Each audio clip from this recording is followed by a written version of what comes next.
শুভেচ্ছা জানাই। আজকে আমি রান্না করছি ডিমগুলো ভেজে নিচ্ছি ভালো করে। আর এখানে পেস্ট করে রেখে দিয়েছি।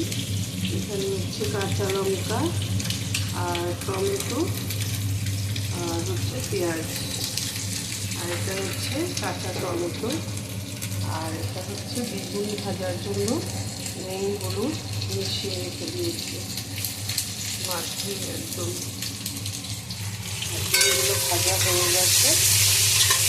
এবার এটা নামিয়ে মিষ্টি দিয়ে ভালো করে ডিমের ডালনা রান্না করবো। শীত তো পড়ে গেছে, খুব ভালো লাগছে, মিষ্টি মিষ্টি ঠান্ডা। সবাই ভালো থেকো, কামনা রইল।